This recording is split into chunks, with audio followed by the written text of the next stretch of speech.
Hello everyone, फिल्मी खबरी YouTube channel पर आप सबका फिर से स्वागत है। दोस्तों, आज के इस वीडियो में हम बात करेंगे एम्पायर ऑफ लस्ट मूवी के बारे में।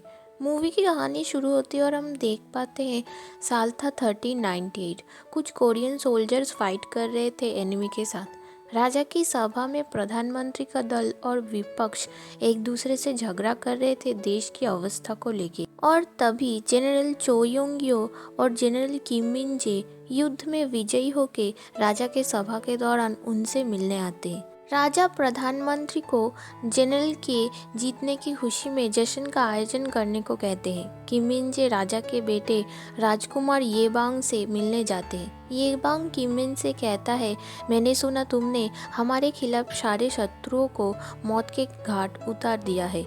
आपकी वजह से हम एक खुशहाल जिंदगी जी सकते हैं। येबांग कहता है वो राजा नहीं बन पाएगा और उसकी जगह रोशी का छोटा सा लड़का राजा बनेगा। किम मिन कहता है, हाँ मुझे ये बात पता है। येबांग किम मिन से कहता है रात को जश्न में मिलते हैं और चला जाता है। एक बच्चा कुछ चोरी करके भाग रहा था और किम मिन उसे पकड़ लेता है और वो इस बच्चे को सजा देने ही वाला था और तभी एक लड़की आके इस बच्चे को बचा लेती है। इस लड़की का नाम है काइया।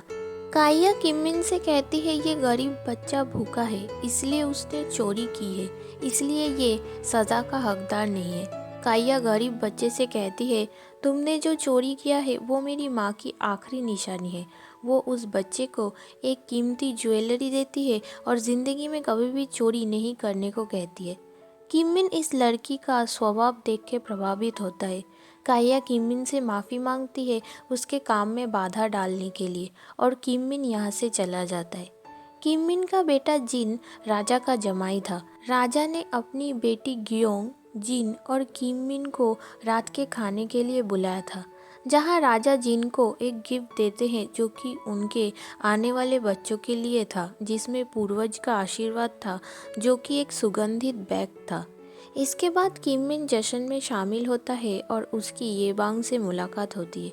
किम मिन देखता है काइया उन सब के लिए एक डांस परफॉर्म कर रही थी। काइया को डांस करते हुए देख किम मिन को अपनी माँ की याद आती है। पर काइया के डांस के दौरान चो योंग यो काइया के साथ बदतमीजी करता है, जिससे काइया बहुत ज़्यादा गुस्सा हो जाती है। चो योंग यो जब काइया के साथ ज़्यादा बदतमीजी करने लगता है तब किम मिन चो योंग यो को काइया के साथ बदतमीजी करने के लिए मना करता है, पर किम मिन के हाथों पर चोट लग जाती है और काइया एक पट्टी से किम मिन के घाव को बांध देती है और येबांग के कहने पर चो योंग यो काइया को छोड़ देता है। किम मिन ने काइया को बचाया था, इसके लिए काइया और किम मिन को एक साथ रात बिताना पड़ेगा। किम मिन काइया से पूछता है, तुमने मेरे हाथों पर पट्टी क्यों बांधी? काइया कहती है, आपने मेरी इज्जत बचाई और आपके हाथ से खून भी बह रहा था, इसलिए मैंने आपके हाथों पर पट्टी बांधी। किम मिन काइया के साथ कुछ भी नहीं करता है और सो जाता है। सोते हुए किम मिन अपनी माँ का सपना देखता है, जहाँ उसकी माँ भी सोल्जर्स को एंटरटेन करने के लिए डांस करती थी और कुछ सोल्जर्स उसकी माँ के साथ ज़बरदस्ती करने लगते हैं। किम मिन की माँ ये सब सह नहीं पाती है और सुइसाइड कर लेती है। काइया के सो जाने के बाद किम मिन वहाँ से चला जाता है। जिन राजा का जमाई था, इसलिए वो पॉलिटिक्स में हिस्सा नहीं ले सकता था, पर वो अपने पावर्स का इस्तेमाल करके मासूम लड़कियों का शोषण करता था। राजा किम मिन को पूरे सेना का हेड बना देता है। चो योंग्यो एक दिन फिर से काइया के साथ ज़बरदस्ती करता है, पर किम मिन ये सब कुछ देख लेता है। अपनी इज्जत बचाने के लिए काइया पानी में कूद जाती है, पर सही समय पर किम मिन उसे बचा लेता है। किम मिन इसके बाद से काइया के ही ख्याल में डूबे रहते हैं। किम मिन की पत्नी जुंग काइया से मिलती है और ये शहर छोड़ के चले जाने को कहती है। काइया किम मिन को एक चिट्ठी लिखती है और वो ये शहर छोड़ के जाने ही वाली थी, पर किम मिन आके उसे अपने साथ ले जाता है और वो इंटीमेट हो जाते हैं। काइया गियोंग से मिलती है और उससे एक तोहफा भी देती है, जिससे गियोंग काइया से कहती है उसे भी लिखने और पढ़ने का बड़ा शौक है। पर जिन जब काइया से मिलने आता है तब काइया वहाँ से चली जाती है। काइया जब अपने कमरे में अकेली थी तब जिन उससे मिलने आता है और कहता है, मैंने तुम्हें हर जगह ढूंढा, मुझे लगा तुम मर ही चुकी हो। काइया जिन से पूछती है, क्या तुम सच में मुझे हर जगह ढूंढ रहे थे? जिन कहता है, हाँ। काया कहती है अब मैं तुम्हारे पिता की कॉन्क्यूबिन हूँ, इसलिए तुम्हें यहाँ से चले जाना चाहिए। दोस्तों, कॉन्क्यूबिन का मतलब है पत्नी से सम्मान में कम, उपपत्नी की तरह। गियोंग काया को अपनी लिखी हुई एक कहानी पढ़ने के लिए देती है और तभी जिन वहाँ पर गियोंग से मिलने आता है और कहता है मैं तुम दोनों को डिस्टर्ब तो नहीं कर रहा हूँ ना। गियोंग कहती है नहीं और जिन उनके साथ आकर बैठता है। काया उन दोनों को एक कहानी सुनाती है। वो कहती है मैंने एक रेशम के व्यापारी से ये कहानी सुनी थी। एक लड़का था जिसे लगता था पैसा लड़कियां उसकी संपत्ति है।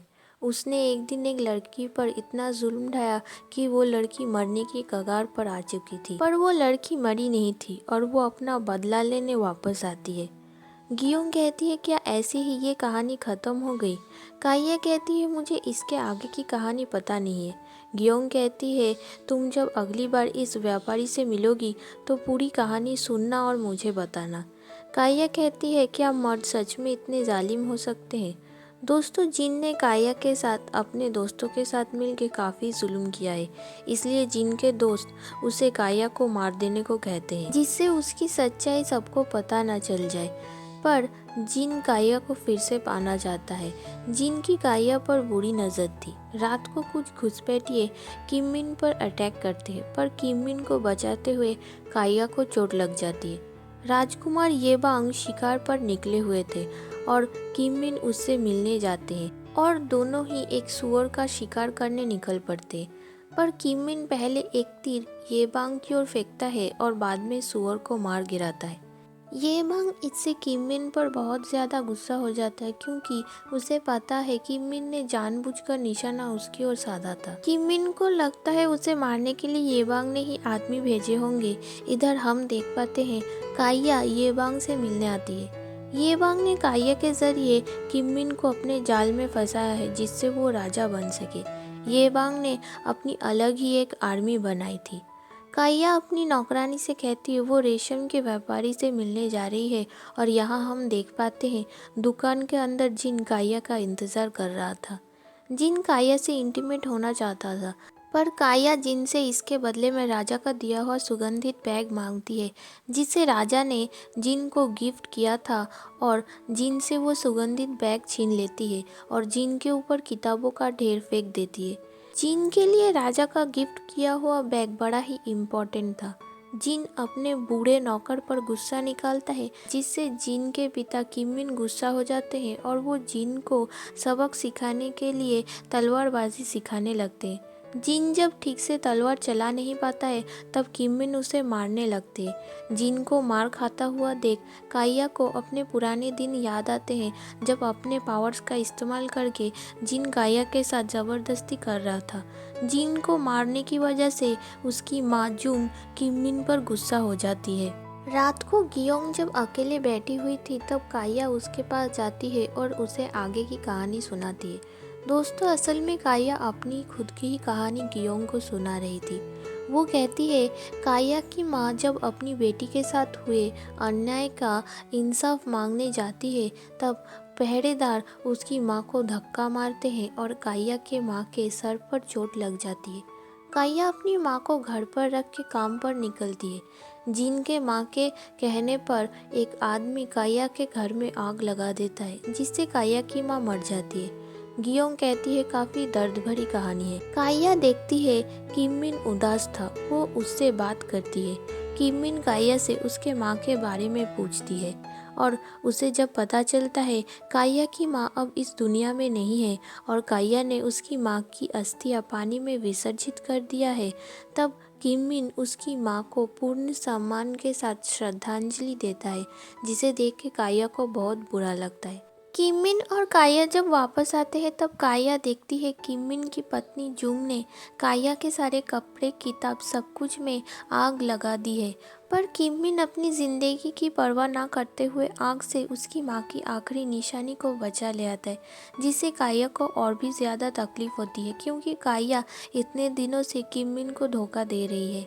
काया किमिन के जले हुए हाथ पर मलहम पट्टी लगा रही थी। तब काया किमिन से पूछती है, आपने ऐसा क्यों किया? और किमिन कहता है, तुम्हारे लिए जो बन पड़ेगा मैं वो सब कुछ करूँगा। ये सुन के काया रोने लगती है और वो इंटीमेट हो जाती है। काया ये बांग के पास आती है और राजा का सुगंधित बैग उसे सौंप देती है। ये बांग काया के काफ़ी करीब आ जाता है, पर काया कहती है बहुत रात हो चुकी है और घर चली जाती है। काया अपनी माँ की मौत का बदला लेना चाहती थी, इसलिए वो येबांग के पास आई थी। येबांग पहले काया के साथ इंटीमेट होता है, फिर वो काया को एक मेडल देता है और कहता है, तुम्हें याद रखना होगा तुम्हारी माँ कैसे मरी। पर काया किमिन को और धोखा नहीं देना चाहती थी, क्योंकि किमिन दिल के काफ़ी अच्छे और नेक इंसान थे और काया भी किमिन से प्यार करने लगी थी। काया जिन को एक चिट्ठी लिखती है और कहती है राज समारोह के दिन रात को वो उससे मिलेगी। जिन इसलिए गियोंग के खाने में नींद का दवाई मिला देता है, जिससे गियोंग राज समारोह में जिन के साथ जा नहीं पाती है। किमिन को लगता है ये बांग राज समारोह के दिन पूर्व की ओर से उन पर अटैक कर सकता है, इसलिए किमिन अपने सेना को समारोह के दिन तैयार रहने को कहता है। जिन जब काया के साथ मिलता है तब उसके साथ ज़बरदस्ती करने लगता है, पर काया ने गियोंग को एक चिट्ठी लिखी थी। काया जिन का असली रूप सबको दिखाना चाहती थी और जिन जब काया के साथ ज़बरदस्ती कर रहा था तब गियोंग ये सब कुछ अपने आँखों से देख लेती है। राज समारोह के दौरान येबांग अचानक अटैक करता है और राजा से कहता है किमिन आपको धोखा दे रहा है। वो कहता है आपको किमिन के लड़के का करतूत पता है, वो मुझे जान से मारना चाहता है। येबांग सबूत के तौर पर राजा को उसका सुगंधित बैग वापस देता है और तभी गियोंग राजा के पास आती है जिन और काया को लेके। किमिन काया को देख के शॉक्ड हो चुका था। राजा जिन को छोड़ देते हैं, पर वो किमिन को काया को जान से मार देने का ऑर्डर देते हैं। किमिन जब काया को मारने जाता है तब वो उसे मार नहीं पाता है और उसको लेके भाग जाता है। ये बांग किसी भी हाल में काया को मारना चाहता था, नहीं तो उसकी सच्चाई सबको पता चल जाएगी। ये बांग अपनी आर्मी के साथ काया और किमिन पर अटैक करता है। किमिन अकेले ही आखिरी दम तक ये बांग की आर्मी से लड़ता है। काया और किमिन एक साथ पानी में डूब जाते हैं और उनकी डेड बॉडी किसी को भी नहीं मिलती है। और इसी के साथ दोस्तों आज की हमारी ये कहानी ख़त्म होती है। दोस्तों अगर आपको हमारी ये वीडियो अच्छी लगी तो चैनल को सब्सक्राइब कर लेना और बेल नोटिफिकेशन को प्रेस कर लेना। दोस्तों आपको हमारी ये वीडियो कैसी लगी हमें प्लीज़ कमेंट सेक्शन में ज़रूर बताना। आज के लिए बस इतना ही दोस्तों, अगली बार हम फिर से हाजिर होंगे ऐसे ही कुछ अमेजिंग स्टोरीज़ के साथ। तब तक के लिए अलविदा।